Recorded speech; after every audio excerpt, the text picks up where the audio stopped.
શ્રી રામ। બાંગ્લાદેશની અંદર જે કૃત્ય કરવામાં આવ્યું છે, એક નિહત્તા ઉપર ટોળાઓએ વાર કરી અને તેને નગ્ન અવસ્થાની અંદર ત્યાં બધાની વચ્ચે સળગાવવામાં આવ્યો છે, એ બહુ જ નિંદનીય છે। હિન્દુ સંસ્કૃતિની અંદર કોઈ નિહત્તા ઉપર વાર પણ કરવામાં આવતો નથી। જ્યારે એ લોકોએ ટોળા ભેગા કરી અને એક નિહત્તા ઉપર વાર કર્યો અને તેને જીવતો સળગાવવામાં આવ્યો, જે ખૂબ જ નિંદનીય છે। બાંગ્લાદેશ મુર્દાબાદ, બાંગ્લાદેશ મુર્દાબાદ, જય શ્રી રામ। બાંગ્લાદેશમાં ઈડી સરકાર આવ્યા પછી હિન્દુ સમાજ પર અસંખ્ય અત્યાચારો માત્ર હિન્દુ હોવાના કારણે કરવામાં આવ્યા છે।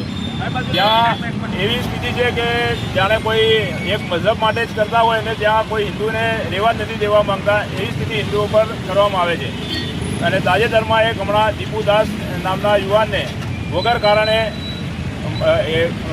અમારા ધર્મ વિશે બોલ્યું એવું કહીને એને રસ્તા પર નગ્ન અવસ્થામાં ઘસેડીને જીવતો ટાંગીને સળગાવી દેવામાં આવ્યો છે, જે અત્યંત અમાનવીય હતું।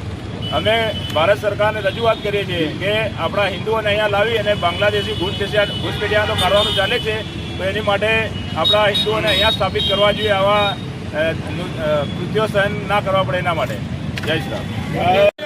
બાંગ્લાદેશમાં આજે અમાનવીય કૃત્ય કરવામાં આવ્યું છે।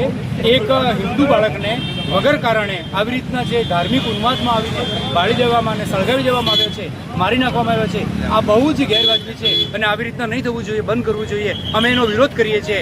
બાંગ્લાદેશ મુર્દાબાદ, મુર્દાબાદ।